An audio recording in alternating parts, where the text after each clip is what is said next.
John Jackson. He's the president of William Jessup University, a liberal arts college right here in Rockland, California. You got about 1,600 students, 1,800? We actually have 1,800 now, I hear you're growing. We're growing, it's good. That's awesome. Tell me about your university.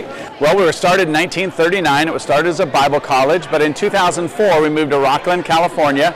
2011 I became the president, and by the grace of God, Stuart, we've tripled in size the last 9 years. That is awesome. And what's interesting, at least for this conversation, is you're meeting in person.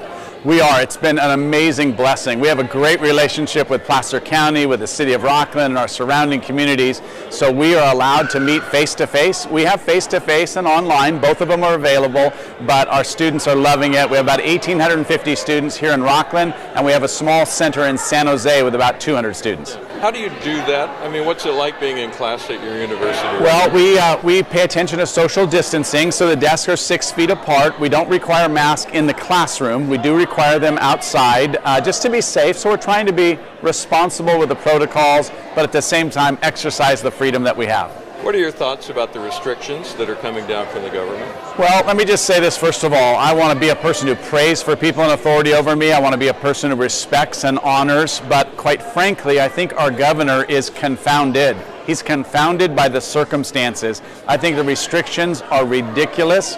We don't sacrifice our First Amendment freedoms on the altar of governmental edicts. And so I would just say to you, I love the governor as a man. I want to pray for him as a person, that he comes to a deep saving knowledge of Jesus. I think his edicts and his direction during COVID have been literally off the mark and horrifyingly chilling.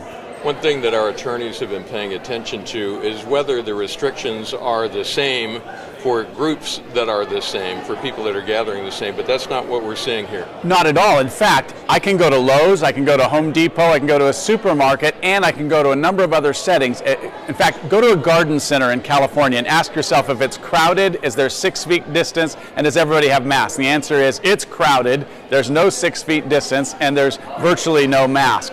I think it's unequal application of the restrictions. Yeah, and that's the big concern we have, is just that it seems that the government has figured out that it can shut down churches if it chooses to, and Christian universities and private schools.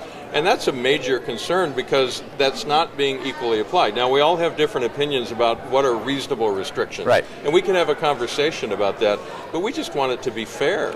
Well, yes, and I will say this, for my brothers and sisters who are in the southern part of the state, in Los Angeles County, for instance, they literally have been shut down as Christian universities. I'm very burdened by the unequal application of the law, the uneven application. And, you can shut down pro sports. They've done that pretty much. But at the same time, church is not non-essential. It's one thing to say a sporting event is non-essential. Church, think about the mental health consequences of what we're facing right now. Think about the societal impacts. These are huge issues, Stuart, and I'm so thankful for you folks at First Liberty. So thankful for the work that you do, and I appreciate your advocating in the public square for us. Thank you for that. If you could speak directly to the governor, if you had 30 seconds on the phone with him, what would you say? Yeah, Governor Newsom, we do not hate you. We love you, we care for you, we pray for you. But just as they said in the Old Testament, Moses said, "Let my people go." If you will let people worship, you will find the state covered in prayer and covered in the protection that comes from God on high. Let people worship, Governor. We respect you and honor you, but let people worship. Very good. Anything else you want to share before I let you go?